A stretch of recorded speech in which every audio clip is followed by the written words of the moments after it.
Lastly session के अंदर अपन ने काफी कुछ क्वेश्चंस डिस्कस कर लिए थे, जिसके अंदर आपने देखे काफी इंपॉर्टेंट क्वेश्चन है और काफी बार पूछे हुए क्वेश्चन है और रिपीटेडली कंटिन्यूअसली आपके एग्जाम में पूछे जाते हैं। और उम्मीद है आपको समझ में आ गए होंगे। और आज के सेशन को मैं स्टार्ट कर रहा हूं। जो भी सेशन में जुड़ गए हैं एक बार से लाइक शेयर कर दीजिएगा, और जो भी पहली बार विजिट कर रही हैं चैनल पर, चैनल को जरूर से सब्सक्राइब कर लीजिएगा, ताकि इसी तरीके से कंटिन्यू सेशन आपको मिलते रहे। चलेगा, आज के सेशन का अपना पहला क्वेश्चन है। आज के सेशन का अपना पहला क्वेश्चन काफी इंपॉर्टेंट है और ऑलमोस्ट सभी को याद होगा। जिसको याद नहीं है वो याद रखिएगा ये सेशन, और ये क्वेश्चंस आपके एग्जाम के अंदर डायरेक्टली पूछे जाते हैं। चलिएगा, आज का अपना पहला क्वेश्चन 11 नंबर क्वेश्चन है। क्वेश्चन क्या कहता है, क्वेश्चन को आपको सबसे पहले तो समझना पड़ेगा। क्वेश्चन समझ में आएगा तो ही आप आंसर एक्यूरेट दे पाएंगे, अदरवाइज क्वेश्चन का आंसर गलत हो जाता है। प्रीवियसली काफी सारे सेशन, हर सेशन के अंदर मैं आपसे बोलता हूं पहले क्वेश्चन को समझिएगा, फिर ऑप्शन को देखिएगा, ऑप्शन को समझिएगा, फिर एलिमिनेशन मेथड लगाइएगा और क्वेश्चन का आंसर निकालिएगा। 100% मैं गारंटी के साथ कह सकता हूं, अगर इस तरीके से आपने क्वेश्चन को सोल्व किया है तो 100% आपका आंसर बिल्कुल करेक्ट होगा। चलेगा, क्वेश्चन पढ़ते हैं क्या कहता है। Women creating most comfortable atmosphere for her future baby 1 to 2 week before childbirth can be sign of। देखिए क्वेश्चन सिंपल सा ये कह रहा है यहाँ पर कि एक प्रेग्नेंट लेडी है, एक प्रेग्नेंट वुमेन है जो कि क्रिएटिंग कर रही है। क्या कर रही है? क्रिएटिंग कर रही है, यानी क्रिएट कर रही है। क्या कर रही है? मोस्ट कंफर्टेबल एनवायरमेंट किसके लिए? हर फ्यूचर बेबी, हर फ्यूचर बेबी यानी उसके फ्यूचर में आने वाले बेबी के लिए पहले से ही एक कंफर्टेबल एटमॉस्फेयर वो तैयार कर रही हैं। कितने टाइम पीरियड पहले? 1 to 2 week before the child birth. यानी एक प्रेग्नेंट लेडी है, प्रेग्नेंट लेडी है और उसको ईडीडी दिया हुआ है। सबको पता है ईडीडी क्या होता है, हमने डिस्कस किया। एक्सपेक्टेड डेट ऑफ डिलीवरी होता है, जिसका फॉर्मूला क्या था आप सबको पता है, LMP plus 9 month plus 7 days. ये आप मंथ करते हैं, आप कैलकुलेट करते हैं तो किसी भी प्रेग्नेंट लेडी का ईडीडी निकल कर आ जाता है, और ये पता चल जाता है कि उस लेडी की जो डिलीवरी है यानी चाइल्ड बर्थ प्रोसेस है, लेबर प्रोसेस है, कब तक हो सकती है। यानी एक फिक्स डेट मिल जाती है, उसके 1 वीक पहले या 1 वीक बाद के अंदर, यानी 1 वीक का एवरेज अपना टाइम ड्यूरेशन लेते हैं, उसके अंदर उसकी डिलीवरी पॉसिबल होती है। तो LMP। तो यहां पर क्वेश्चन ये कह रहा है कि एक प्रेग्नेंट लेडी है जो कि डिलीवरी होने वाली है, प्रेग्नेंट लेडी है जिसकी डिलीवरी होने वाली है, उसको जो ईडीडी मिला है उस ईडीडी के अप्रोक्सीमेटली 1 to 2 वीक पहले ही वो क्या करने लग जाती हैं? एटमॉस्फेयर तैयार करने लग जाती हैं। अपने घर में क्या करने लग जाती है? एटमॉस्फेयर, वातावरण, पर्यावरण जो है आसपास का, अपने कमरे को, अपने रूम को क्या करने लग जाती है? कंफर्टेबल बनाने लग जाती है कि उसका बेबी आएगा और उसको कंफर्टेशन रहेगा। तो ये क्या है? क्वेश्चन समझ में आ गया? अब आंसर आपको देना है। पहला ऑप्शन यहां पर देखिएगा क्या है, सर्वाइकल राइपनिंग। सेकेंड ऑप्शन यहां पर है ड्रॉपिंग। थर्ड ऑप्शन यहां पर है ब्रेक्सटोन हिक कॉन्ट्रैक्शन, और डी ऑप्शन यहां पर है नेस्टिंग सिंड्रोम। चलिएगा, क्या है करेक्ट आंसर? इस क्वेश्चन का आंसर आपको देना है, उसके बाद इसका करेक्ट आंसर आपको बताया जाएगा और उसके रिगार्डेड इंपोर्टेंट की पॉइंट्स आपको बताए जाएंगे, ताकि अगर इससे रिगार्डेड कोई भी क्वेश्चन आपके एग्जाम में आए तो इजीली आप उसको सोल्व कर पाए। चलिए जल्दी से आंसर दीजिएगा, क्या इसका करेक्ट आंसर होगा। देखिए, चलेगा, यहां पर अगर करेक्ट आंसर की अपन बात करते हैं तो option number D is correct answer. Option number D is correct answer. Nesting syndrome इसको कहते हैं। क्या कहते हैं जी? नेस्टिंग सिंड्रोम इसको कहते हैं। क्या होता है इसके अंदर देखिएगा, समझिएगा, ये कोई एक बीमारी नहीं है, एक तरीके से सिंड्रोम इसको कहा जाता है। केवल एक जनरली अपन कह सकते हैं साइन ऑफ लेबर होता है। ये क्या होता है? Premonitory sign of labour इसको कहा जाता है। क्या कहा जाता है?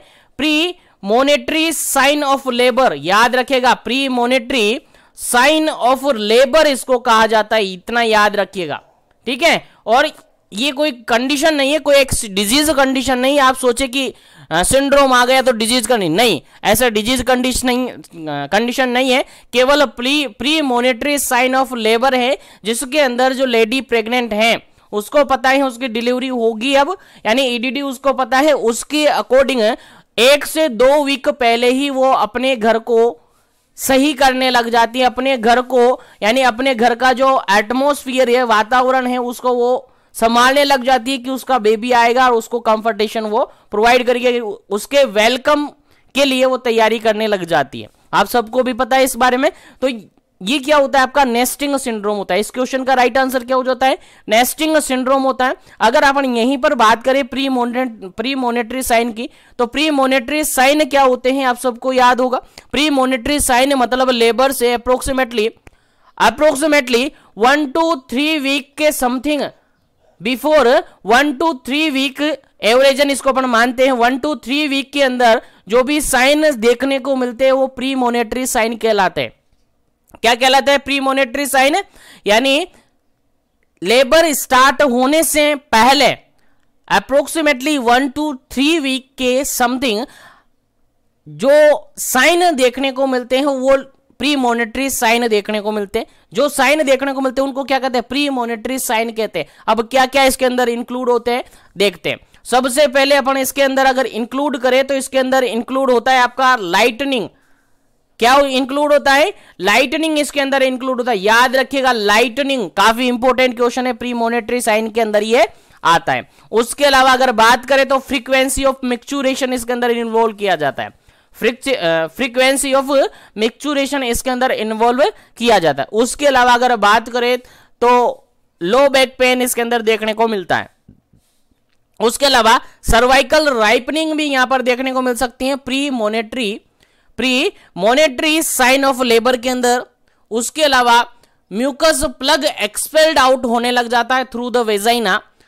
उसके अलावा ब्रेकस्टोन एक्स कॉन्ट्रैक्शन वहां पर देखने को मिलते हैं और नेस्टिंग सिंड्रोम वहां पर देखने को मिलते हैं। तो premonitory sign of labour के अंदर ये सारे साइन वहां पर देखने को मिलते हैं। और यहां पर क्वेश्चन भी आपसे क्या पूछा था, प्री मोनेटरी साइन पूछा था कि ऐसी एक लेडी है जो कि डिलीवरी से पहले, लेबर से पहले, चाइल्ड बर्थ से पहले ही 1 से 2 वीक पहले ही अपने घर में एक ऐसा एनवायरमेंट क्रिएट करने लग जाती है, कंफर्टेबल एनवायरमेंट क्रिएट करने लग जाती है अपने बेबी के लिए। तो उसको अपन क्या कहते हैं, तो आपका डायरेक्टली आंसर क्या गया था, डायरेक्टली क्या आंसर जाएगा, नेस्टिंग सिंड्रोम उसको कहा जाएगा। क्या कहा जाएगा, नेस्टिंग सिंड्रोम उसको कहा जाएगा, जिसके अंदर वो अपने घर को क्या करने लग जाती है, अपने घर को क्लीन करती हैं, अपने हाउस को क्लीन करती हैं, न्यूबॉर्न के लिए क्लोथ तैयार करने लग जाती है, कपड़े बनाने लग जाती है, अरेंजमेंट करने लग जाती, वो सारा कुछ वहां पर होता है। तो ये क्या है, नेस्टिंग सिंड्रोम है। उम्मीद है इससे रिगार्डेड अगर क्वेश्चन आपके एग्जाम में आया तो 100% आप करेक्ट कर पाएंगे। चलिएगा आगे बढ़ते हैं अपन नेक्स्ट क्वेश्चन पर। उम्मीद है समझ में आ गया होगा। नेक्स्ट क्वेश्चन आपके सामने सिंपल सा है और काफी इंपॉर्टेंट क्वेश्चन है, आपको आना चाहिए। देखिएगा क्वेश्चन कहता है labour is said to be normal. Normal labour किसको कहेंगे, सिंपल सी बात है, सबको याद होगा नॉर्मल लेबर का डेफिनेशन क्या होता है। चलिएगा आंसर देना है आपको। क्या इसका करेक्ट आंसर होगा, पहला ऑप्शन है यहां पर है onset is spontaneous, second option है foetus present by vertex, third option है कंप्लीट विदाउट अनड्यू प्रोलंगेशन, और डी ऑप्शन है यहां पर ऑल ऑफ द अबव। चलिएगा आंसर आपको देना है। यहां पर क्वेश्चन ये पूछा है लेबर प्रोसेस चल रही है या लेबर प्रोसेस हो गई है, उसके अंदर अपन नॉर्मल लेबर कब कहेंगे। लेबर प्रोसेस हुई है और उसके अंदर ऐसी कौन कौन सी कंडीशंस होगी कि हम उस लेबर को नॉर्मल लेबर कंसीडर कर पाएंगे। अकॉर्डिंग टू ऑप्शन आपको आंसर देना है फटाफट से। पहला ऑप्शन आपका onset is spontaneously, second option है foetus present by vertex position, third option है कंप्लीट विदाउट अनड्यू प्रोलॉन्गेशन, और फोर्थ ऑप्शन है ऑल ऑफ दी अबव। उम्मीद है सभी को याद है, उम्मीद है सभी सही कर पाएंगे। तो फटाफट से इसका आंसर करेक्ट कर दीजिएगा, आंसर कमेंट कर दीजिएगा ताकि आगे बढ़े पर नेक्स्ट क्वेश्चन पर।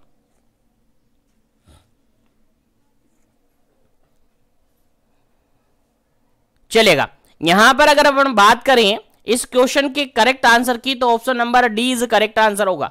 Option number D is correct answer होगा। कैसे होगा देखिएगा, समझिएगा। सबसे पहले बात की जा रही है नॉर्मल लेबर की। किसकी? नॉर्मल लेबर की बात की जा रही है। तो सबसे पहला माइंड में आपको सेट ये हो जाना चाहिए माइंड में कि नॉर्मल लेबर है, मतलब कि टर्म कंडीशन पे लेबर हुआ है। किस कंडीशन में? टर्म कंडीशन में। सबसे पहला माइंड में यही आना चाहिए, टर्म कंडीशन होगी। कौन सी कंडीशन होगी जी? Term condition. अब उसके बाद आपसे पूछा जा सकता है, आपको याद होना चाहिए कि टर्म कंडीशन कौन कौन सी होती है। टर्म कंडीशन कौन सी होती है तो आपको याद होना चाहिए। टर्म कंडीशन मतलब कि 37 वीक से लेकर के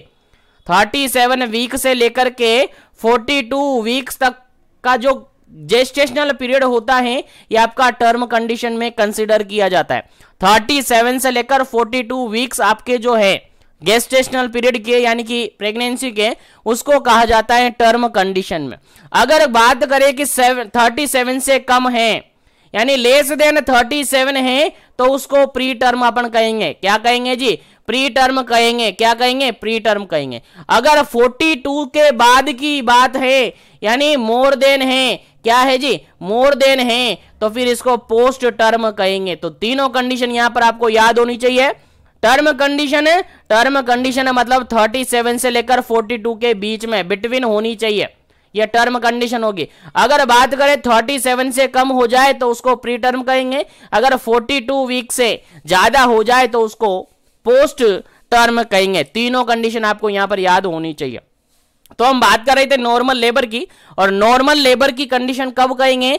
जब गेस्टेशनल पीरियड कितना होगा सर? 37 से लेकर 42 के बीच में होगा, between 37 week to 42 weeks, that consider is term condition. याद रखेगा। तो अगर नॉर्मल लेबर की बात की जा रही है तो कंडीशन कौन सी होगी सर? सर कंडीशन होगी उसकी टर्म कंडीशन। ठीक है। उसके बाद अगर बात करें ऑनसेट की, लेबर के ऑनसेट की, अगर लेबर का ऑनसेट की बात करें तो लेबर का ऑनसेट स्पॉन्टेनियसली होगा, ऑटोमेटिकली होगा। किसी भी प्रकार का कोई ऑक्सीटोसिन यहां पर इंजेक्ट नहीं करवाया जा रहा है, किसी भी प्रकार का कोई यहां पर इंडक्शन नहीं करवाया जा रहा है, स्पॉन्टेनियसली हो रहा है। That is a normal labour. ठीक है। तो दो कंडीशन होगी, टर्म कंडीशन होनी चाहिए और लेबर के अंदर जो ऑनसेट होता है वो स्पॉन्टेनियसली होता है यानी ऑटोमेटिकली होना चाहिए। उसके बाद क्या कंडीशन है आपको याद रखनी है? फीटस का जो प्रेजेंटेशन होगा, फीटस का जो प्रेजेंटेशन होगा वो कैसे होना चाहिए जी? वो वर्टेक्स प्रेजेंटेशन होना चाहिए। कैसा होना चाहिए? वर्टेक्स प्रेजेंटेशन होना चाहिए। याद रखिएगा, भूलना नहीं है। उसके बाद कंप्लीट विदाउट अनड्यू प्रोलेंगेशन, बिना किसी देरी के लेबर कंप्लीट हो जाना चाहिए, उसको भी अपन क्या कहेंगे जी? नॉर्मल लेबर कहेंगे। क्या कहेंगे? नॉर्मल लेबर कहेंगे। और एक फोर्थ कंडीशन, एक और कंडीशन आपको याद रखनी है, नो कॉम्प्लिकेशन। किसी भी प्रकार का कोई कॉम्प्लिकेशन नहीं होना चाहिए। कॉम्प्लिकेशन नहीं होना चाहिए, ना तो फीटस को होना चाहिए ना मदर को होना चाहिए। अगर मदर को और फीटस को दोनों को ही किसी भी प्रकार का कोई कॉम्प्लिकेशन नहीं हुआ है, दैट हम कह सकते हैं कि नॉर्मल लेबर हुआ है। और नॉर्मल लेबर के लिए जनरली अपन टर्म काम में लेते हैं यूटोशिया। क्या काम में लेते हैं जी? यूटोशिया अपन काम में लेते हैं।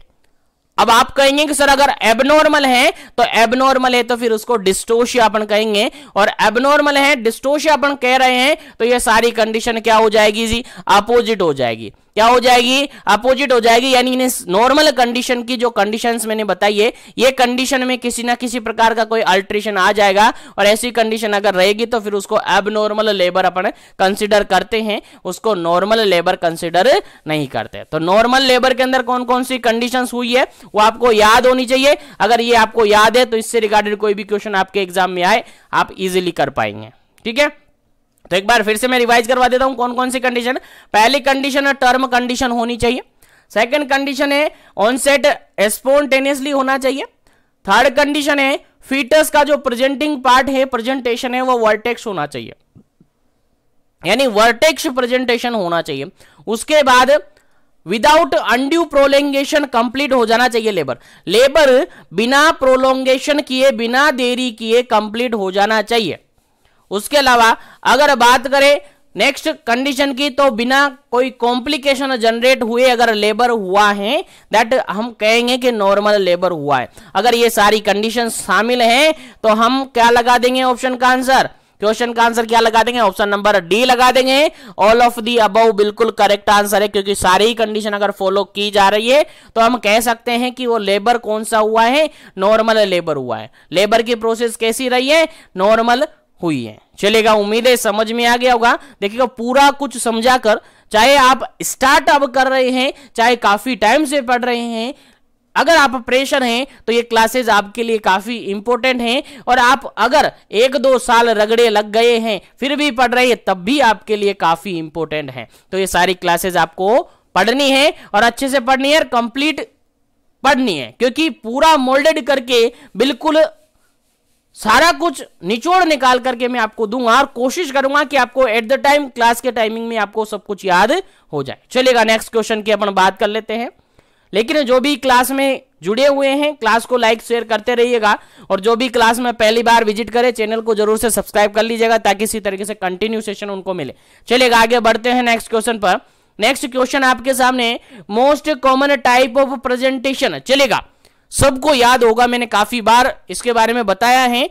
प्रेजेंटेशन का मोस्ट कॉमन टाइप आपसे पूछा है, आपको आंसर देना है फटाफट से, क्या इसका करेक्ट आंसर होगा। जानते हो प्रेजेंटेशन क्या होता है? देखिएगा, कुछ टर्मिनोलॉजी है, लाइक प्रेजेंटेशन है, लाइक एटीट्यूड है, लाइक लाई है। ये सारी जो कंडीशंस होती है, टर्म है, इनका डेफिनेशन आपको याद होना चाहिए, क्योंकि यहां से क्वेश्चन आपके एग्जाम में पूछा जा सकता है। जो टर्मिनोलॉजी होती है, जनरल टर्मिनोलॉजी, वहां से आपके एग्जाम में क्वेश्चन पूछा जा सकता है। पहले इस क्वेश्चन को सोल्व कर लेते हैं, फिर मैं आपको बता दूंगा कौन कौन सी टर्मिनोलॉजी क्या होती है। एक्यूरेट डेफिनेशन वहां पर से आपसे पूछी जा सकती है। चलेगा, क्वेश्चन यहां पर यह पूछा है, most common type of presentation. Presentation का मोस्ट कॉमन टाइप कौन सा है? पहला ऑप्शन यहां पर है वर्टेक्स प्रेजेंटेशन, जिसको सिपेलिक भी कहते हैं। सेकंड ऑप्शन है यहां पर ब्रीच प्रेजेंटेशन।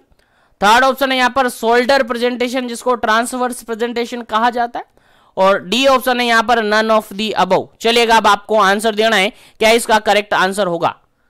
क्वेश्चन समझ में आ गया? सिंपल सा क्वेश्चन है, वन लाइनर क्वेश्चन है और काफी बार एग्जाम में पूछा हुआ है और आपको याद होना चाहिए। अगर ये याद नहीं है तो फिर लेबर की कंडीशंस के अगर क्वेश्चन आपसे पूछे जा सकते हैं तो फिर वो गलत हो सकते हैं, इसलिए आपको याद होनी चाहिए। चलेगा, अगर यहां पर अगर अपन बात करें ना, इस क्वेश्चन की अगर बात करें तो क्वेश्चन सिंपल सा ये पूछा है प्रेजेंटेशन से रिगार्डेड। तो मोस्ट कॉमनली जो प्रेजेंटेशन देखने को मिलते हैं, और नॉर्मल की अगर अपन बात करें तो लास्टली क्वेश्चन के अंदर पे हमने डिस्कस किया था, नॉर्मल लेबर वही होगा जिसके अंदर प्रेजेंटेशन कौन सा होगा, वर्टेक्स प्रेजेंटेशन होगा, यानी सिपेलिक प्रेजेंटेशन होगा। तो इस क्वेश्चन का आंसर भी क्या हो जाएगा आपका, ऑप्शन नंबर ए हो जाएगा, क्योंकि vertex presentation is most common type of presentation. याद रखेगा, vertex presentation is most common type of presentation, याद रखिएगा, भूलना नहीं है।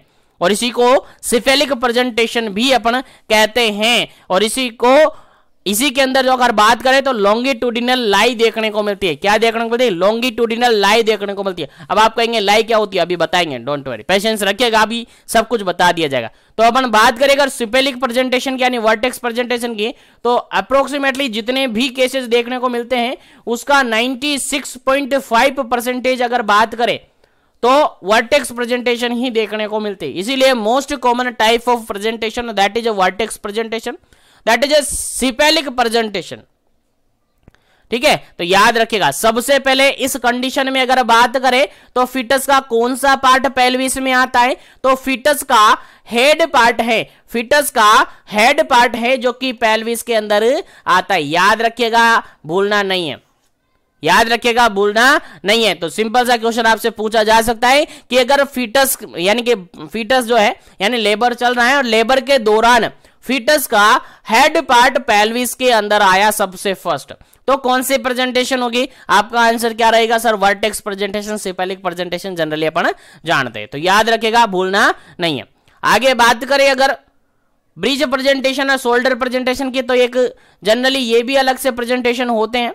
ब्रिज प्रेजेंटेशन को जनरली अपन पोडेलिक प्रेजेंटेशन के नाम से भी जानते हैं। याद रखेगा, ब्रिज प्रेजेंटेशन को जनरली अपन पोडेलिक प्रेजेंटेशन के नाम से भी जानते हैं। और इसके अंदर बेबी का बटक्स पार्ट है जो कि कहां आता है जी, पेल्विस के अंदर आता है। बटक्स पार्ट है जो कि पेल्विस के अंदर सबसे पहले आता है और मोस्ट कॉमन माल प्रेजेंटेशन के नाम से इसको जाना जा सकता है। क्वेश्चन आपसे एग्जाम में पूछा जा सकता है, मोस्ट कॉमन माल प्रेजेंटेशन। देखिएगा, प्रेजेंटेशन की बात नहीं की जा रही है, most common type of presentation की बात की जाए तो आपका सिपेलिक वर्टेक्स प्रेजेंटेशन हो जाता है, लेकिन मोस्ट कॉमन माल प्रेजेंटेशन, माल प्रेजेंटेशन मतलब जानते हो ना, माल प्रेजेंटेशन, माल न्यूट्रिशन पढ़े ना, वैसे ही है माल प्रेजेंटेशन, यानी प्रेजेंटेशन नॉर्मल नहीं है, अब नॉर्मल है। और सबसे मोस्ट कॉमनली माल प्रेजेंटेशन देखने को मिलता है आपका ब्रीच प्रेजेंटेशन। कौन सा देखने को मिलता है,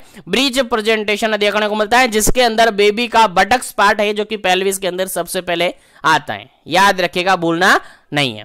तो यहां तक उम्मीद है आपको याद रहेगा। उसके अलावा नेक्स्ट प्रेजेंटेशन की अगर अपन बात करें तो शोल्डर प्रेजेंटेशन भी होता है, जिसके अंदर शोल्डर पार्ट सबसे पहले कहां आता है, पेल्विस के अंदर आता है। और ये भी रेयर कंडीशन में देखने को मिलता है, जो शोल्डर प्रेजेंटेशन है वो रेयर कंडीशन में देखने को मिलता है, अप्रोक्सीमेटली 0.5% ये देखने को मिलता है। तो तीनों प्रेजेंटेशन आपको याद होनी चाहिए। उसके अलावा इनकी भी अगर इन तीनों के अलावा भी अगर बात करें तो एक प्रेजेंटेशन और होता है जिसको अपन कहते हैं कंपाउंड प्रेजेंटेशन। क्या कहते हैं, कंपाउंड प्रेजेंटेशन, यानी उसके अंदर एक से ज्यादा प्रेजेंटिंग पार्ट पेल्विस के अंदर आ जाते, एक से ज्यादा प्रेजेंटिंग पार्ट पेल्विस के अंदर आ जाते, लाइक शोल्डर और हैंड, शोल्डर और हैंड दोनों ही क्या आ गए, पेल्विस के अंदर आ गए, तो वो क्या हो गया, कंपाउंड, क्या हो गया, कंपाउंड प्रेजेंटेशन हो गया। तो इस तरीके से आपको तीनों क्वेश्चन यहां पर तैयार हो गए, तीनों क्वेश्चन आपको याद रखने हैं। मोस्ट कॉमन प्रेजेंटेशन तो क्या हो जाएगा आपका, वर्टेक्स प्रेजेंटेशन, और मोस्ट कॉमन माल प्रेजेंटेशन की बात करें तो ब्रिज प्रेजेंटेशन हो जाएगा, और अगर बात करें लेस तो ये आपका ये हो जाएगा। ठीक है, तो याद रखें बेसिकली दो ही क्वेश्चन आपको यहां से पूछे जा सकते हैं, एक तो most common type of presentation that is vertex presentation, और एक most common type of mall presentation that is bridge presentation. आपको याद होना चाहिए। चलिएगा आगे बढ़ते हैं, लेकिन यहीं पर अपन कुछ टर्मिनोलॉजी डिस्कस कर लेते हैं। चलेगा, यहीं पर डिस्कस कर लेते हैं अपन कुछ टर्मिनोलॉजी। पहली टर्मिनोलॉजी आपको याद होनी चाहिए लाई से रिगार्डेड, पहली टर्मिनोलॉजी आपको याद होनी चाहिए लाई से रिगार्डेड, जिसको फीटल लाई कहते हैं। क्या कहते हैं जी, फीटल लाई। और क्वेश्चन आपके एग्जाम में पूछा जा सकता है फीटल लाई से रिगार्डेड। कैसे पूछा जाएगा, क्वेश्चन में आपको डेफिनेशन दिया जाएगा, क्वेश्चन में आपको डेफिनेशन दिया जाएगा और बताना होगा कि फीटल लाई है, एटीट्यूड है, प्रेजेंटेशन है, या फिर सभी हैं, या फिर इनमें से कोई नहीं। कैसे भी क्वेश्चन पूछा जा सकता है। तो फीटल लाई का अगर डेफिनेशन अपन बात करें तो फीटल लाई का डेफिनेशन अगर अपन बात करें तो ये होता है आपका रिलेशनशिप। क्या, रिलेशनशिप बिटवीन किस किस के बीच में, relationship maternal long axis, maternal long axis and foetal long axis, maternal long axis and foetal long axis. यानी जनरली अपन कह सकते हैं कि अगर बात करें अपन मैटरनल लॉन्ग एक्सिस की और फीटल लॉन्ग एक्सिस की,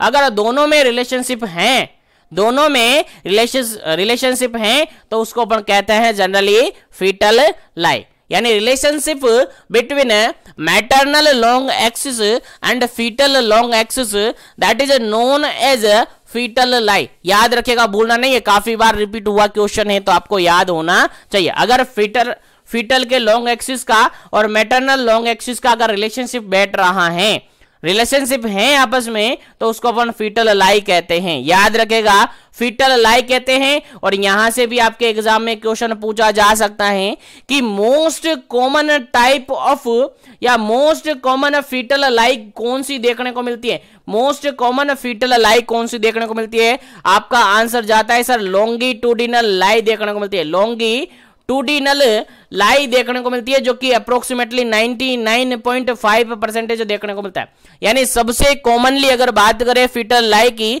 तो लॉन्गिट्यूडिनल लाई देखने को मिलती है। याद रहेगा, भूलना नहीं है, बिल्कुल भी काफी इंपॉर्टेंट क्वेश्चन है, आपके एग्जाम पॉइंट ऑफ व्यू से आपके एग्जाम में पूछा जा सकता है। चलेगा, आगे बात करें अपना नेक्स्ट क्वेश्चन की, आगे बात करें अपन नेक्स्ट क्वेश्चन की। नेक्स्ट क्वेश्चन आपके एग्जाम पॉइंट ऑफ व्यू से काफी इंपॉर्टेंट है। देखिएगा, क्वेश्चन लिखा हुआ है number of tray to be prepared in the labour room. Labour room के अंदर जो ट्रे प्रिपेयर की जाती है, लेबर रूम तो जानते होंगे, देखा भी होगा और गए भी होंगे, ड्यूटीज भी आपने की होगी। क्योंकि एकेडमिक सेशन के अंदर आपकी ड्यूटीज भी लगाई जाती है, और जो भी फ्रेशर होंगे और जो कि फ्रेशर क्या जो काफी 1-2 साल से पास आउट हो चुके हैं, उन सबको पता है लेबर रूम के बारे में। तो लेबर रूम के अंदर आप गए होंगे तो आपने देखे होंगे अलग अलग टाइप की ट्रे वहां पर रखी हुई होती है। तो यहां पर आपसे नंबर पूछे गए हैं, लेबर रूम के अंदर कितने टाइप की ट्रे देखने को मिलती हैं, कितने टाइप की ट्रे वहां पर प्रिपेयर करके रखी हुई होती हैं। आंसर आपको देना है कितने टाइप की ट्रे वहां पर अवेलेबल होती है। फटाफट से आंसर देना है। क्या इसका करेक्ट आंसर होगा? पहला ऑप्शन है 4, सेकंड ऑप्शन है 3, थर्ड ऑप्शन है 8 और फोर्थ ऑप्शन है 7। चलेगा, क्या इसका करेक्ट आंसर होगा? आंसर आपको देना है फटाफट से। क्या इसका करेक्ट आंसर होगा? लेबर रूम के अंदर कितनी टाइप की ट्रे प्रिपेयर्ड करके रखी हुई होती हैं? आंसर देना है 4, 3, 8 या फिर 7। चलेगा, आंसर दीजिएगा। क्या इसका करेक्ट आंसर है? फिर आपको आंसर भी बताया जाएगा। इसके रिगार्डेड कुछ क्वेश्चंस भी यहां पर आपको बताए जाएंगे। जल्दी कीजिएगा, क्या इसका करेक्ट आंसर होगा?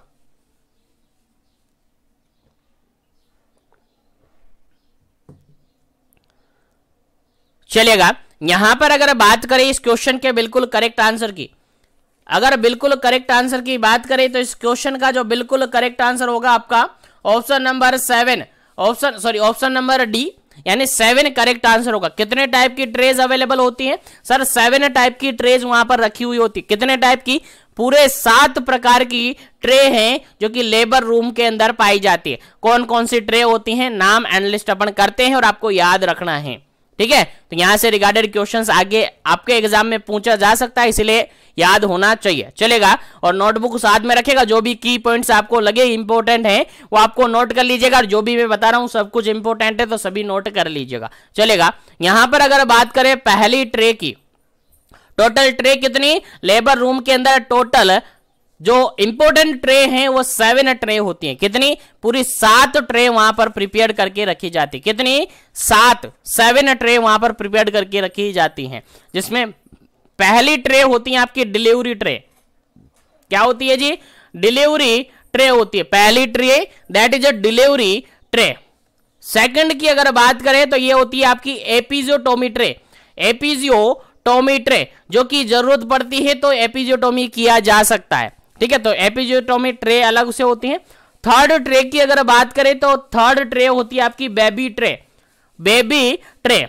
ठीक है, फोर्थ ट्रे की अगर अपन बात करें तो फोर्थ ट्रे होती है आपकी मेडिसिन ट्रे। क्या होती है? Medicine tray. फिफ्थ ट्रे की अगर अपन बात करें तो फिफ्थ ट्रे होती है आपकी इमरजेंसी। क्या होती है जी? Emergency drug tray. Six tray होती है आपकी एमवीए ट्रे। इसको जनरली कहेंगे अपन मैनुअल वैक्यूम एस्पायरेशन ट्रे। क्या कहेंगे? Manual vacuum aspiration tray. याद रखिएगा, भूलना नहीं है। और इसी को अपन कह सकते हैं ईवीए ट्रे मतलब कि इलेक्ट्रिक वैक्यूम एस्पायरेशन ट्रे। तो इस तरीके से ये 6 ट्रे होगी, और लास्ट 7 ट्रे होती हैं जिसको आप कहते हैं पीपीआईयूसीडी पोस्टपार्टम आईयूसीडी ट्रे। कौन सी? Postpartum IUCD tray. याद रखिएगा, तो ये पूरी 7 ट्रे हैं लेबर रूम के अंदर प्रिपेयर करके रखी जाती हैं। जो भी ट्रे जरूरत पड़ती हैं तो उसको यूटिलाइज किया जाता है। अब इन ट्रे के अंदर क्या क्या होता है उनको अपन सेपरेट सेशन के अंदर डिस्कस करेंगे। बाकी थोड़ा सा अगर मैं बताना चाहूंगा, थोड़ा सा आपको याद रखना है। देखिएगा, डिलीवरी ट्रे के अंदर बेसिकली अपन बात करें तो जो नॉर्मल एसेप्टिक टेक्निक्स के लिए यूज किए जाने वाले जो एसेप्टिक यानी ग्लव्स है, मास्क है, ये सारे एसेप्टिक टेक्निक्स के लिए काम में लेने वाले सारे आइटम्स होते हैं, सभी ट्रेस के अंदर हो सकते हैं। लेकिन बेसिकली अगर बात करें तो डिलीवरी ट्रे के अंदर आपका कोड क्लैंप देखने को मिल सकता है। कोड क्लैंप यहां पर भी होता है और कोड क्लैंप आपके बेबी ट्रे के अंदर भी होता है, तो कंफ्यूजन आपको नहीं रखना है। यूरिनरी कैथेटर यहां पर हो सकता है, स्पंज होल्डिंग फोर्सेप यहां पर होता है और स्पेकुलम्स यहां पर अवेलेबल होते हैं। क्या? स्पेकुलम्स यहां पर अवेलेबल होते हैं। यहां पर से क्वेश्चन एक्सेप्ट करके आपसे पूछा जाता है एग्जाम में कि फॉलोइंग ट्रे जो है वो प्रिपेयर्ड की जाती है लेबर रूम में, लेकिन एक ऐसी ट्रे है जो कि लेबर रूम के अंदर प्रिपेयर्ड नहीं की जाती है। ऑप्शन में क्या मिलेगा आपको?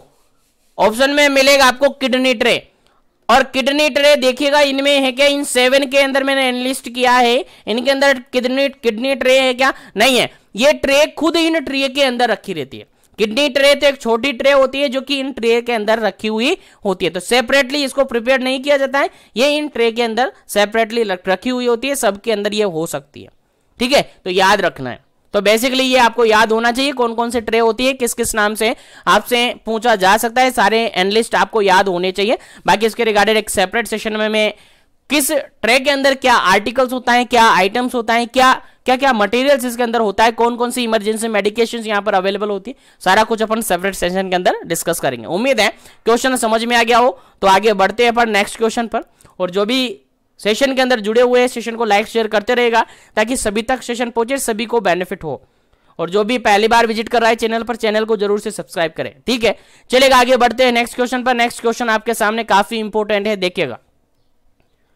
which test is the contraindicated in the women with the antepartum hemorrhage? देखिए क्वेश्चन यहां पर पूछा है एपीएच से रिगार्डेड, किससे रिगार्डेड? एपीएच से रिगार्डेड। और क्वेश्चन ये कह रहा है कि कोई ऐसी लेडी है जिसके अंदर एपीएच देखने को मिला है। एपीएच क्या होता है अभी बताएंगे, डोंट वरी। तो एपीएच देखने को मिला है किसी लेडी के अंदर, और उसके अंदर कौन सा टेस्ट कॉन्ट्रा इंडिकेटेड माना जाता है, कौन सा टेस्ट आप नहीं करवाएंगे। यानी फॉलोइंग 4 टेस्ट आपको दे रखे, 4 टेस्ट में से 3 टेस्ट आप परफॉर्म कर सकते हैं, लेकिन एक टेस्ट बिल्कुल ही कॉन्ट्रा इंडिकेटेड होता है। वो कौन सा टेस्ट हमें नहीं करना है, वो कौन सा टेस्ट है? पहले आंसर आपको दीजिएगा, आप आंसर दीजिएगा, फिर इसके रिगार्डेड अपन डिस्कस करेंगे कि एपीएच क्या होता है, एपीएच के कारण क्या हो सकते हैं, कोजेज क्या क्या हो सकते हैं, और इसका आगे क्या क्या की पॉइंट्स आपके एग्जाम में पूछे जा सकते हैं, वो अपन सारा कुछ यहां पर डिस्कस करेंगे। तो फटाफट से आंसर दीजिएगा। क्या इसका करेक्ट आंसर? पहला ऑप्शन यहां पर है यूएसजी, एब्डोमिनल यूएसजी करेंगे। सेकंड ऑप्शन है पर वेजाइना एग्जामिनेशन यहां पर करेंगे। थर्ड ऑप्शन है एमनियोसेंटेसिस यहां पर करेंगे, और फोर्थ ऑप्शन है यहां पर कोरियोनिक विलस सैंपलिंग यहां पर लेंगे। चलेगा, जल्दी बताइएगा।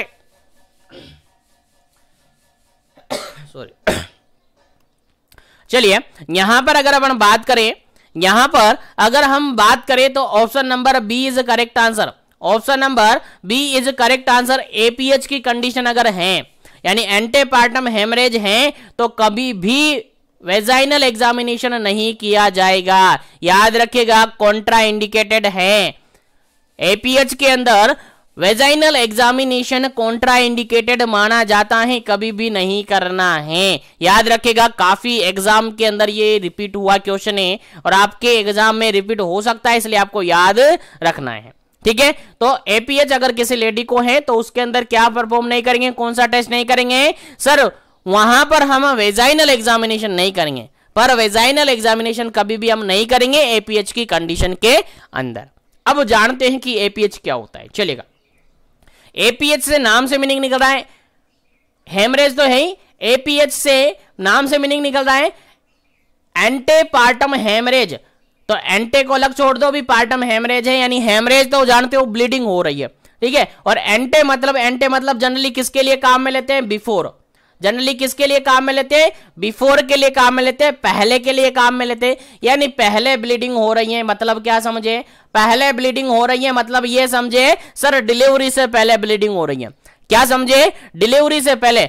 अभी बेबी की डिलीवरी नहीं हुई है, बेबी की डिलीवरी से पहले ही अगर ब्लीडिंग हो रही है तो उसको जनरली अपन एपीएच कंसीडर करते हैं। आप कहेंगे सर बाद में अगर हो रही है, बेबी डिलीवर्ड हो गया है, उसके बाद में अगर डिलीवरी हो रही है, सॉरी ब्लीडिंग हो रही है, तो उसको क्या कहेंगे? तो फिर उसको क्या कहेंगे अपन? पीपीएच कहेंगे। पीपीएच कहेंगे, तो पीपीएच हम उसको कहेंगे। अब ये तो एक्यूरेट डेफिनेशन नहीं हुई सर, एक्यूरेट अपन जानते हैं, ऐसे जानेंगे। देखेगा, अगर एक लेडी है जिसके अंदर पीरियड ऑफ वायबिलिटी कंप्लीट हो चुका है, अब पीरियड ऑफ वायबिलिटी कंप्लीट हो चुका है, उसके बाद अगर ब्लीडिंग होती है, और कहां तक कह सकते हैं अपन? डिलीवरी से पहले। यानी जनरली अपन कह सकते हैं आफ्टर द, क्या कहेंगे? After the complete of period of viability. Period of viability complete हो चुका है, यानी after the period of viability और before the delivery of baby, before the delivery of baby, delivery of baby अगर condition है तो हम उसको क्या कहेंगे जी, एपीएच कहेंगे। यानी after the period of viability, viability period complete हो चुका है, वाइबिलिटी कंप्लीट हो चुका है, उसके बाद से ब्लीडिंग हो सकती है। अगर डिलीवरी से पहले तक अगर ब्लीडिंग हो रही है तो उसके बीच का जितना भी ब्लीडिंग होगी उसको एपीएच के अंदर कंसीडर हम करेंगे। कब होगी, after the period of viability, viability complete होने के बाद ब्लीडिंग हो रही है और डिलीवरी से पहले ब्लीडिंग हो रही है तो वो एपीएच होगा। और अगर हम कहें डिलीवरी के बाद, कब, बेबी की डिलीवरी के बाद से लेकर 6 वीक आफ्टर डिलीवरी तक अगर ब्लीडिंग हो रही है तो उसको पीपीएच कंसीडर हम करेंगे। क्या करेंगे, पीपीएच कंसीडर करेंगे। तो अब यहां पर एक कंफ्यूजन हो जाएगा आपके माइंड में, सर ये पीरियड ऑफ वाइबिलिटी क्या होता है। पीरियड ऑफ वाइबिलिटी मतलब कि ये एक ऐसा पीरियड है जिसके अंदर जो फीटस हैं, जिसके अंदर जो एम्ब्रियो है वो वाइबल हो जाता है, जिसके अंदर वो एम्ब्रियो है वो कैसा हो जाता है, वाइबल हो जाता है। और ये जनरली अलग अलग आपको देखने को मिलेगा, हर गाइड के अंदर आपको अलग अलग देखने को मिलेगी। कोई सी भी अलग से गाइड आप उठाएंगे तो अलग अलग से उसके अंदर देखने को मिलेंगे। किसी के अंदर ये 20 वीक देखने को मिल सकते हैं, किसी के अंदर 22 वीक देखने को मिल सकते हैं, किसी के अंदर 28 वीक देखने को मिल सकते हैं। कंफ्यूजन बिल्कुल भी नहीं रखना है, कंफ्यूजन आपको बिल्कुल भी नहीं रखना है, क्योंकि ये डिफरेंट आपको देखने को मिल सकते हैं। क्योंकि यहां पर अगर डेवलपिंग कंट्री है लाइक इंडिया है तो जनरली वहां पर 22 और 24 के समथिंग इसको मानते हैं, आइडियली इतना मानते हैं। और अगर कहे डेवलप्ड कंट्री है, यानी काफी डेवलप्ड जो कंट्रीज होती हैं उनके अंदर जनरली इसको 20 वीक माना हुआ है, 20 वीक माना हुआ है। और जनरली अपन कहते हैं इसको 28 वीक भी माना हुआ है। तो कंफ्यूजन बिल्कुल भी नहीं रखना है आपको। 20, 22 और 28 अलग अलग डिफरेंट बुक्स के अंदर डिफरेंट वैल्यूज की मानी गई है। अगर डेवलपिंग कंट्री की बात करें तो जनरली इसको 22 के समथिंग माना जाता है। यानी इंडिया की बात करें तो 22 वीक्स माना जाता है। याद रखना है आपको। इंडिया की बात करें तो इंडिया के अंदर जनरली अभी जो पीरियड ऑफ वाइबिलिटी मानी जा रही है वो 22 मानी जा रही है। याद रखना है आपको, कंफ्यूजन नहीं होना है। और अगर डेवलप्ड कंट्री की बात करें, जहां पर ऐसी कंट्री जो कि डेवलप्ड है उसके अंदर इसको 20 भी माना गया है। क्या माना गया है, 20 वीक माना हुआ है। तो याद रखना है, कंफ्यूजन बिल्कुल भी नहीं रखना है। यानी 20 वीक ऑफ गेस्टेशन के बाद और डिलीवरी से पहले अगर ब्लीडिंग हो रही है तो उसको जनरली अपन क्या कहेंगे जी, एपीएच कहेंगे। जनरली क्या कहेंगे, एपीएच अपन कहेंगे। याद रखिएगा, भूलना नहीं है। तो एपीएच आई थिंक समझ में आ गया होगा। और एपीएच के अंदर कौन सा टेस्ट कॉन्ट्रा इंडिकेटेड होता है, सर पर वेजाइनल एग्जामिनेशन कभी भी नहीं किया जाता है, कॉन्ट्रा इंडिकेटेड होता है एपीएच की कंडीशन में। चलिएगा आगे बढ़ते हैं अपन नेक्स्ट क्वेश्चन पर। नेक्स्ट क्वेश्चन आपके सामने काफी इंपॉर्टेंट है, देखिएगा। The blood loss with in 24 hours of the baby and up to 6 week after the delivery is called। देखिए क्वेश्चन यहां पर सिंपल सा ये पूछा है, ब्लड लॉस हो रहा है। ब्लड लॉस हो रहा है मतलब कि क्या हो रही है, ब्लीडिंग हो रही है। ब्लीडिंग कब हो रही है, विद इन 24 hours, 24 घंटे के अंदर of the baby birth, baby का बर्थ हुआ है, डिलीवरी हुई है और डिलीवरी होने के बाद विद इन 24 hours, 24 घंटे के अंदर ब्लीडिंग हो रही है। यानी 24 घंटे से ब्लीडिंग हो रही है, 24 घंटे के अंदर ब्लीडिंग हो रही है। कब तक हो सकती है, अगर 6 week of gestation, 6 week after delivery, delivery के 6 वीक तक अगर ब्लीडिंग हो रही है तो उसको अपन क्या कंसिडर करेंगे। क्वेश्चन समझ में आ गया। क्वेश्चन सिंपल सा ये है, after the baby birth with in 24 hours, 24 घंटे के अंदर से लेकर अगर 6 वीक आफ्टर डिलीवरी तक अगर ब्लीडिंग हो, इस पीरियड के अंदर अगर ब्लीडिंग हो तो उसको अपन क्या कहेंगे। क्वेश्चन समझ में आ गया ना, क्वेश्चन समझ में आ गया। यानी डिलीवरी हुई है, डिलीवरी होने से लेकर विद इन 24 hours, 24 घंटे के अंदर से लेकर और 6 वीक, 6 सप्ताह यानी 42 दिन, 42 डेज तक अगर डिलीवरी के दौरान, डिलीवरी के बाद अगर 24 घंटे से लेकर के 6 सप्ताह तक यानी 42 दिन तक अगर ब्लीडिंग हो जाए इस पीरियड के बीच में, तो उस ब्लीडिंग को अपन क्या कहेंगे? आंसर देना है। पहला ऑप्शन यहां पर एंटीपार्टम हेमरेज यानी एपीएच, सेकंड है पोस्टपार्टम हेमरेज यानी पीपीएच, थर्ड ऑप्शन है बोथ ए एंड बी, और फोर्थ ऑप्शन है नन ऑफ दी अबव। चलेगा, आंसर आपको देना है, क्या इसका करेक्ट आंसर होगा?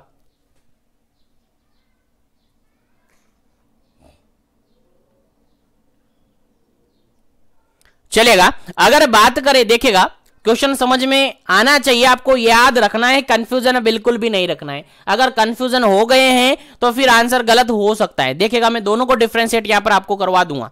यहां पर अगर बिल्कुल करेक्ट आंसर की अगर बात करें अपन, तो ऑप्शन नंबर बी यहां पर करेक्ट होगा। ये पीपीएच की कंडीशन होगी। कैसी होगी जी? पीपीएच पोस्टपार्टम की कंडीशन ये होगी। देखिएगा, मैंने कहा था अभी लास्ट क्वेश्चन के अंदर डिस्कस किया था अपन ने।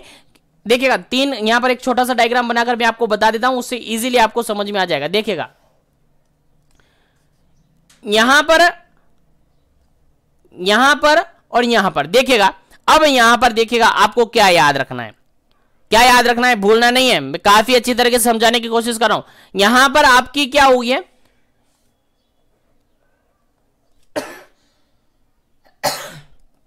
यहां पर देखिएगा, अगर ब्लीडिंग होती है कब? अगर ब्लीडिंग होती है आपकी 22 या 20 वीक और 22 वीक से पहले, और काफी सारी बुक्स के अंदर आपको 28 भी देखने को मिलेगा। तो 20 और 22 वीक ऑफ गेस्टेशन से पहले अगर ब्लीडिंग होती है, कब? 20 और 22 वीक से पहले अगर ब्लीडिंग होती है, यानी यहां पर क्या हो गया है, पीरियड ऑफ वायबिलिटी से पहले, किससे पहले? पीरियड ऑफ वायबिलिटी से पहले अगर ब्लीडिंग होती है तो उसको जनरली अपन अबॉर्शन कंसीडर करते हैं। क्या कंसीडर करते हैं? अबॉर्शन कंसीडर करते हैं। याद रखिएगा, कब? Before the period of viability, यानी 20 और 22 वीक से पहले अगर ब्लीडिंग हो रही है तो उसको अपन अबॉर्शन कंसीडर करते हैं। लेकिन अगर ब्लीडिंग हो रही है 22 या 28 वीक कंप्लीट होने के बाद, यानी पीरियड ऑफ वायबिलिटी के अंदर, पीरियड ऑफ वायबिलिटी के अंदर अगर ब्लीडिंग हो रही है तो उस ब्लीडिंग को अपन एपीएच कंसीडर करते हैं। एपीएच कंसीडर करते हैं, लेकिन ध्यान रहे डिलीवरी से पहले।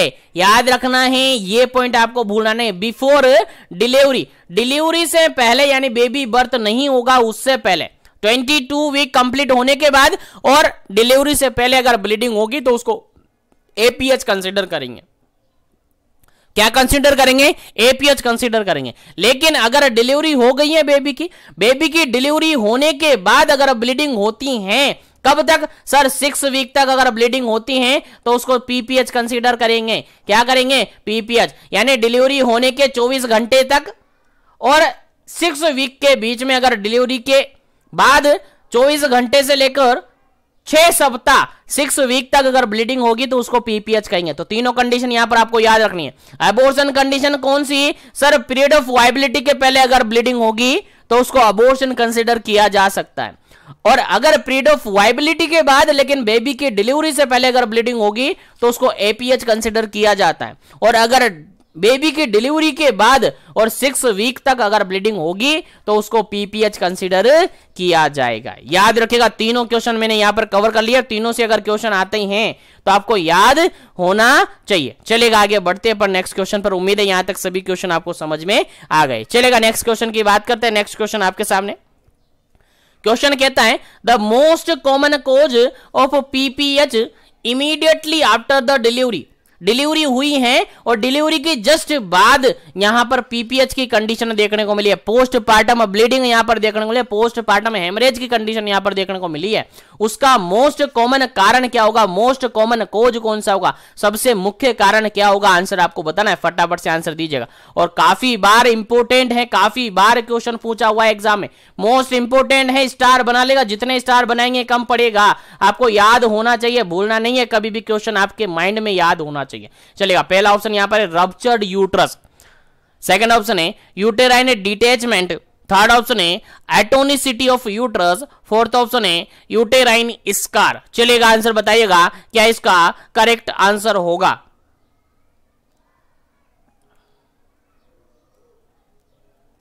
चलेगा। यहां पर अगर बात अपन करें तो पीपीएच का जो मोस्ट कॉमन कारण होता है, मोस्ट कॉमन कॉज होता है वो आपका एटोनिक यूट्रस होता है। क्या होता है जी? एटोनिक यूट्रस होता है, यानी यूट्रस की जो टोन है उसमें एटोनिसिटी आ जाती है, यानी यूट्रस की टोन में क्या हो जाता है जी? डिक्रीजमेंट आ जाता है, या यूट्रस की टोन है लॉस हो जाती है। ऐसी कंडीशन में क्या हो जाता है?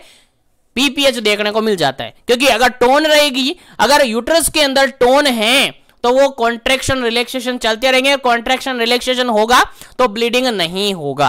और अगर टोन ही खत्म हो गया है, टोन ही लॉस हो गया है, तो यूट्रस ना कॉन्ट्रैक्ट होगा ना रिलैक्ट होगा, तो फिर ऐसी कंडीशन में क्या होता है जी? ब्लीडिंग होगी। क्या होगा? ब्लीडिंग होगी। और ब्लीडिंग होगी तो उसको क्या कह देंगे अपन? पीपीएच कह देंगे।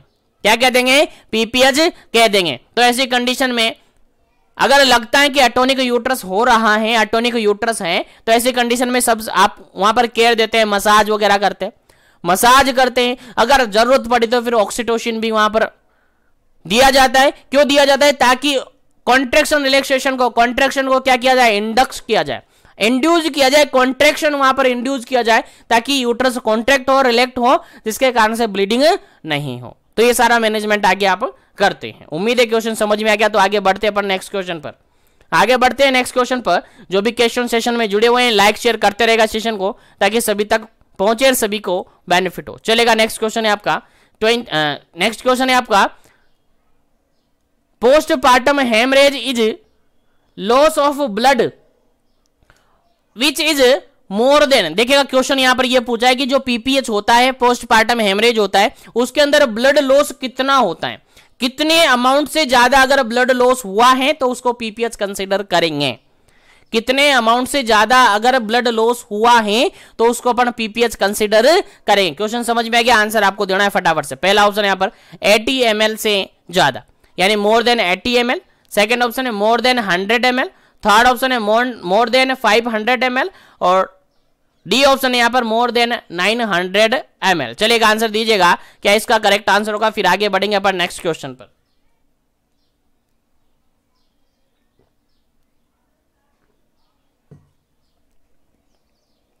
चलेगा, यहां पर अगर बिल्कुल करेक्ट आंसर की बात करें तो option number D is correct answer.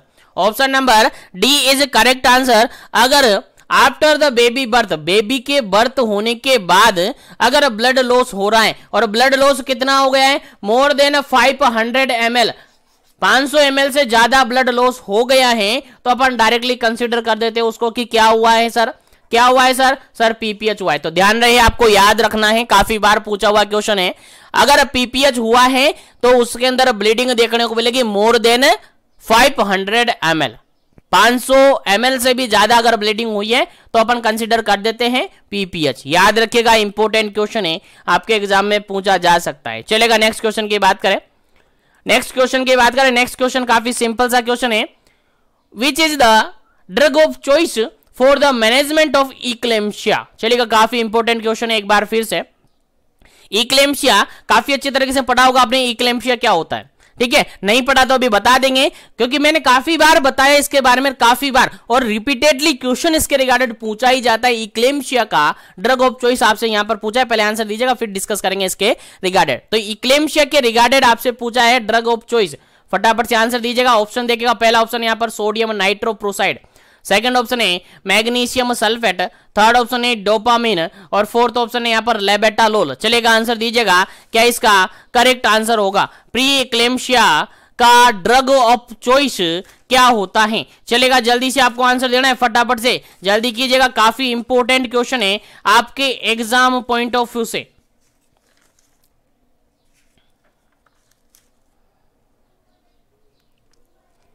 चलेगा, यहां पर अगर बात अपन करें तो यहां पर जो बिल्कुल करेक्ट आंसर आपका होगा, बिल्कुल करेक्ट आंसर आपका होगा option number B is correct answer. Option number B बिल्कुल करेक्ट आंसर होगा। मैग्नीशियम सल्फेट को क्या माना जाता है? इक्लेम्शिया का ड्रग ऑफ चॉइस माना जाता है। किसको? Magnesium sulphate, MgSO4, magnesium sulphate को इक्लेम्शिया का ड्रग ऑफ चॉइस माना जाता है। डीओसी ऑफ इक्लेम्शिया आपको याद रखना है, मैग्नीशियम सल्फेट होता है। क्या होता है जी, मैग्नीशियम सल्फेट होता है, आपको भूलना नहीं है, काफी इंपॉर्टेंट क्वेश्चन है, आपके एग्जाम के अंदर बार बार पूछा जाता है, तो आपको याद रखना है, भूलना नहीं है। ठीक है, आपको याद रखना है, भूलना नहीं है। अब आगे अगर अपन बात करें तो इक्लेम्शिया के बारे में थोड़ा सा डिस्कस कर लेते हैं, क्योंकि यहां से भी आपके एग्जाम में क्वेश्चन पूछा जाता है, यहां से भी आपके एग्जाम में क्वेश्चन पूछा जाता है, तो आपको याद होना चाहिए। चलेगा, यहां पर डिस्कस कर लेते हैं। देखिएगा, इक्लेम्शिया जो होता है जनरली पीआईएच की कंडीशन होती है। पीआईएच मतलब कि क्या होता है जी, पीआईएच मतलब होता है प्रेगनेंसी इंड्यूस्ड हाइपरटेंशन। क्या होता है, पीआईएच मतलब होता है प्रेगनेंसी इंड्यूस्ड हाइपरटेंशन। याद रखिएगा, प्रेगनेंसी इंड्यूस्ड हाइपरटेंशन। और यहां पर जनरली अपन कहते हैं कि प्रेगनेंसी के दौरान पहले हो सकता है कि लेडी के अंदर कोई किसी भी प्रकार की कोई हाइपरटेंशन से रिगार्डेड प्रॉब्लम नहीं थी। जब लेडी प्रेग्नेंट नहीं थी तो उससे पहले कंफर्म नहीं है, मतलब कि ऐसा नहीं है कि उसके अंदर पहले से हाइपरटेंशन था, लेकिन प्रेगनेंसी के बाद अगर उसके अंदर हाइपरटेंशन देखने को मिल रहा है। हाइपरटेंशन किसको कहते हैं, सबसे पहला काम तो आपका ये है, ये जानना है। देखिएगा, नॉर्मल जो बीपी होता है एक ह्यूमन बॉडी का, एक ह्यूमन का नॉर्मल बीपी होता है कितना होता है, 120/80 mm ऑफ Hg होता है। सबको याद होगा जी, बिल्कुल सबको याद है, सबको याद है। और अगर बात करें यहां पर, तो अगर बीपी 140 से ज्यादा 140/90 mm ऑफ Hg से अगर ज्यादा हो जाए तो उसको क्या कहते हैं अपन, क्या कहते हैं, सबको याद होना चाहिए, हाइपरटेंशन कहते हैं। क्या है, हाइपरटेंशन कहते हैं। जनरली ये होती है। अगर हाइपरटेंशन है मतलब कि बीपी कितना हो रहा है, 140/90 से ज्यादा हो रहा है, यानी 140/90 mm ऑफ Hg से ज्यादा हो रहा है। लेकिन अगर यही कंडीशन प्रेगनेंसी के अंदर हुई है, यही कंडीशन अगर प्रेग्नेंट लेडी के अंदर हुई है तो उसको कहते हैं अपन पीआईएच। क्या कहते हैं, पीआईएच, प्रेगनेंसी इंड्यूस्ड हाइपरटेंशन, जो कि यूजुअली याद होना चाहिए कब देखने को मिलता है, 20 week after the 20 week of gestation देखने को मिलता है, याद होना चाहिए। आफ्टर 20 वीक ऑफ गेस्टेशन देखने को मिलता है, याद रखना है, काफी इंपॉर्टेंट क्वेश्चन है, आपसे पूछा जा सकता है कि जो प्रेगनेंसी इंड्यूस्ड हाइपरटेंशन देखने को मिलती है यूजुअली किस टाइम पीरियड में देखने को मिलती है। आपका डायरेक्टली आंसर जाएगा after the 20 week of gestation pregnancy induced hypertension देखने को मिलता है, जिसके अंदर आपको जेस्टेशनल हाइपरटेंशन देखने को मिलेगा, प्रीक्लेम्शिया देखने को मिल सकता है और इक्लेम्शिया देखने को मिल सकता है। ठीक है, तो यहां तक आपको समझ में आ गया। तो अगर बीपी कितना 140/90 mm से ज्यादा हो रहा है और अगर प्रेगनेंसी के कारण से हो रहा है, प्रेगनेंसी के दौरान ये हो रहा है, और कितना गेस्टेशन पीरियड हो गया है, 20 वीक से ज्यादा, आफ्टर 20 वीक ऑफ गेस्टेशन से बाद में अगर हो रहा है तो उसको क्या कहते हैं अपन, पीआईएच कंसीडर करते हैं। अब पीआईएच के अंदर अगर बात करें तो 3 कंडीशन को शामिल किया गया है। पीआईएच के अंदर 3 कंडीशन को शामिल किया गया है, तीनों कंडीशन आपको याद होनी चाहिए। पहली है जेस्टेशनल हाइपरटेंशन, पहली कंडीशन है दैट इज जेस्टेशनल हाइपरटेंशन। दूसरी कंडीशन दैट इज प्री इक्लेम्शिया, याद होना चाहिए। थर्ड कंडीशन है आपकी इक्लेम्शिया, तीनों ही आपको याद होनी चाहिए। जेस्टेशनल हाइपरटेंशन की अगर बात करें तो यहां पर BP generally 140/90 mm of Hg से ज्यादा देखने को मिलती है, और इसके अलावा कोई जो normal condition, normal sign symptom होते हैं वही यहां पर देखने को मिलते हैं। ज्यादा कुछ यहां पर अल्ट्रेशन यहां पर देखने को नहीं मिलता है, केवल प्रेगनेंसी के ड्यूरिंग में ये देखने को मिलती है। उसके बाद आगे बढ़ बात करें प्रीक्लेम्शिया की, तो जेस्टेशनल हाइपरटेंशन से भी सीवियर कंडीशन है प्री इक्लेम्शिया, और प्री इक्लेम्शिया में जनरली हाइपरटेंशन देखने को मिलता है। क्या देखने को मिलता है जी, हाइपरटेंशन देखने को मिलता है। और यहां पर जो बीपी है जनरली देखने को मिल सकती है more then 140/90 mm of Hg से ज्यादा, और 160/110 से कम, 160/110 से कम, यानी इस रेंज में यहां पर बीपी देखने को मिलती है। इस रेंज में यहां पर बीपी देखने को मिलती है, यानी 140/90 से तो ज्यादा और 160/110 से कम, यानी more then 140/90 mm of Hg से तो ज्यादा और 160/110 से कम अगर बीपी देखने को मिले तो वो प्रीक्लेम्शिया होगा। उसके अलावा यहां पर प्रोटीन यूरिया देखने को मिलता है। क्या देखने को मिलता है, प्रोटीन यूरिया देखने को मिलता है। अब प्रोटीन यूरिया हो रहा है तो ऑब्वियसली बात है वहां पर इडीमा भी देखने को मिलेगा। क्या देखने को मिलेगा जी, इडीमा भी यहां पर देखने को मिलेगा। ठीक है, अगर इस कंडीशन को यहां पर ट्रीट नहीं किया है तो फिर ये कॉम्प्लिकेटेड हो सकती हैं और फिर प्री इक्लेम्पसिया के साथ साथ यहां पर क्या हो सकता है जी, सीजर आ सकते हैं जी। क्या आ सकते हैं? सीजर यानी कन्वर्जन आ सकते हैं। और अगर प्री इक्लेम्पसिया के साथ साथ अगर कन्वर्जन आ गए हैं, प्री इक्लेम्पसिया के साथ साथ अगर सीजर आ गए हैं, अगर कन्वर्जन आना स्टार्ट हो गया है तो आपका डायरेक्टली क्या जाएगा सर आंसर कि इक्लेम्पसिया हो गया। यानी प्री इक्लेम्पसिया अब इक्लेम्पसिया के अंदर क्या हो गई है, कन्वर्ट हो गई है और कन्वर्ट होने के बाद वहां पर सीजर और कन्वर्जन देखने को मिल रहा है। तो ये तीनों कंडीशन आपकी पीआईएच यानी प्रेगनेंसी इंड्यूस्ड हाइपरटेंशन के अंदर कंसीडर की जाती है। याद रखना है, भूलना नहीं है, काफी इंपॉर्टेंट है। चलेगा आगे बढ़ते हैं नेक्स्ट क्वेश्चन पर। नेक्स्ट क्वेश्चन आपके सामने सिंपल सा क्वेश्चन है, काफी इंपॉर्टेंट क्वेश्चन है, आपको याद होना चाहिए। देखिएगा क्वेश्चन कहता है preterm labour as the onset of labour prior to the completion of gestation period. देखिए क्वेश्चन यहां पर ये पूछा है, डेफिनेशन दी है एक्चुअली में कहे ना तो डेफिनेशन दी है आपकी प्री टर्म लेबर की। प्री टर्म लेबर किसको अपन कहेंगे? और अगर कंटिन्यूअसली कंसंट्रेशन के साथ क्लास में थे तो 100% सभी को याद है प्री टर्म लेबर किसको कहेंगे। Preterm labour as the onset of labour prior to the completion of which week of the gestation. किस वीक के अंदर अगर लेबर स्टार्ट हो गया है तो उसको प्री टर्म लेबर कहेंगे। किस वीक के कंप्लीट होने के पहले अगर लेबर स्टार्ट हो गया है तो उसको प्री टर्म लेबर कहेंगे। आंसर आपको देना है, पहला ऑप्शन यहां पर है 20 week of gestation, second option है 36 week of gestation, third option है 37 वीक ऑफ गेस्टेशन और फोर्थ ऑप्शन है 42 वीक ऑफ गेस्टेशन। चलेगा आंसर दीजिएगा क्या इसका करेक्ट आंसर होगा। यानी किस वीक के पहले अगर लेबर स्टार्ट हो जाए तो उसको प्री टर्म लेबर कहेंगे। चलिएगा आंसर दीजिएगा क्या इसका करेक्ट आंसर है। उम्मीद है सभी को याद होगा।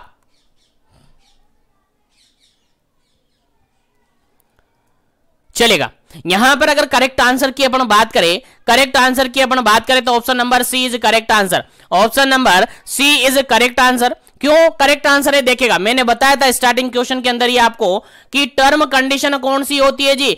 टर्म कंडीशन होती है आपकी अगर गेस्टेशन पीरियड 37 वीक से लेकर के 42 वीक्स तक का है। कितना? 37 वीक से लेकर के 42 वीक्स तक का अगर गेस्टेशन पीरियड है तो वो टर्म कंडीशन है। क्या है जी? टर्म कंडीशन है। लेकिन अगर 37 से लेस हैं तो वो प्री टर्म है। कैसी हैं? प्री टर्म है। और अगर 42 के बाद में हैं यानी इससे मोर हैं तो वो क्या है जी? पोस्ट टर्म है। तो दोनों कंडीशन मैंने वहीं पे बता दी थी आपको, यहां पर एक बार फिर से बता दी। तो टर्म कंडीशन 37 से 42 वीक के बीच के अंदर रहेगी। अगर 37 से कम हो जाएगी तो वो प्री टर्म होगी और 42 से ज्यादा हो जाएगी तो आपकी पोस्ट टर्म कंडीशन होगी। तो याद रखिएगा, काफी इंपॉर्टेंट क्वेश्चन है, आपके एग्जाम पॉइंट ऑफ व्यू से आपको याद होना चाहिए। तो प्री टर्म लेबर कब कंसीडर करेंगे अपन? जब लेबर स्टार्ट हो जाएगा बिफोर द या prior to the completion of 37 week of gestation. 37 week of gestation यहां पर कंप्लीट नहीं हुआ है, उससे पहले अगर लेबर स्टार्ट हो जाए तो उस कंडीशन को कहेंगे अपन प्री टर्म लेबर। क्या कहेंगे जी? प्री टर्म लेबर उसको कहेंगे। याद होना चाहिए, भूलना नहीं है। चलेगा नेक्स्ट क्वेश्चन की बात करते हैं। नेक्स्ट क्वेश्चन आपके एग्जाम पॉइंट ऑफ व्यू से काफी इंपॉर्टेंट है। देखिएगा नेक्स्ट क्वेश्चन है आपका प्रोलॉन्ग लेबर से रिगार्डेड। प्रोलॉन्ग लेबर से रिगार्डेड क्वेश्चन पूछा गया है। देखिए क्वेश्चन क्या कहता है। Prolong labour pain when the pregnant women in true labour experience labour pain longer than. देखिए क्वेश्चन यहां पर ये पूछा है, एक लेडी है जिसके अंदर लेबर पेन स्टार्ट हो चुका है। क्या हो चुका है? लेबर पेन स्टार्ट हो चुका है और लेबर पेन वो एक्सपीरियंस कर रही है। तो लेबर पेन कितने टाइम से ज्यादा तक अगर उसको देखने को मिल रहा है, कितने टाइम से ज्यादा अगर उसको लेबर पेन हो रहा है तो उसको प्रोलॉन्ग लेबर पेन अपन कहेंगे। तो प्रोलॉन्ग लेबर पेन किसको कहेंगे? कितने टाइम पीरियड से ज्यादा तक अगर पेन देखने को मिलेगा तो प्रोलॉन्ग लेबर पेन कहेंगे। अकॉर्डिंग टू ऑप्शन आंसर देना है। पहला ऑप्शन है 6 हावर, सेकंड ऑप्शन है 12 हावर, थर्ड ऑप्शन है 18 हावर और फोर्थ ऑप्शन है यहाँ पर 24 हावर। चलिएगा आंसर दीजिएगा, क्या इसका करेक्ट आंसर होगा।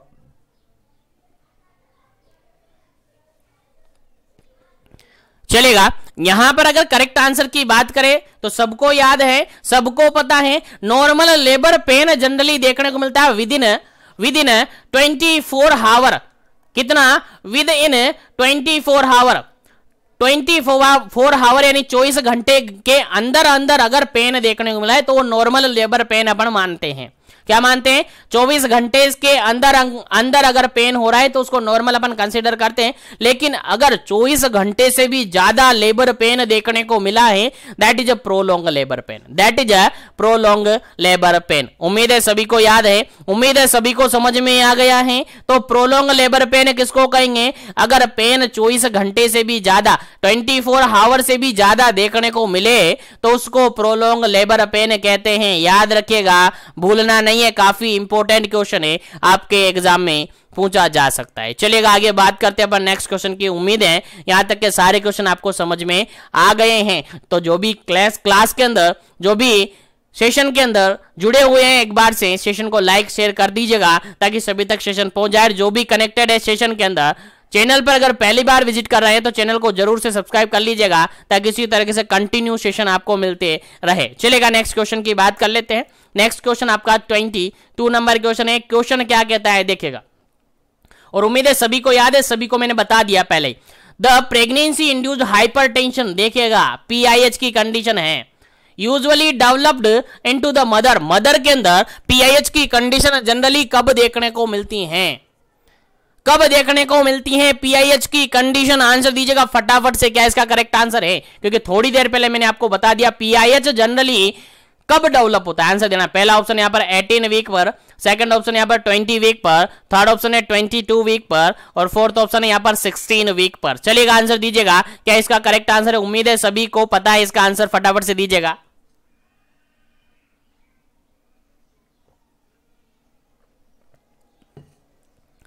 चलेगा, यहां पर अगर अपन बात करें इस क्वेश्चन के करेक्ट आंसर की तो option number B is correct answer. Option number B is correct answer. 20 week complete होने के बाद PIH देखने को मिल सकता है।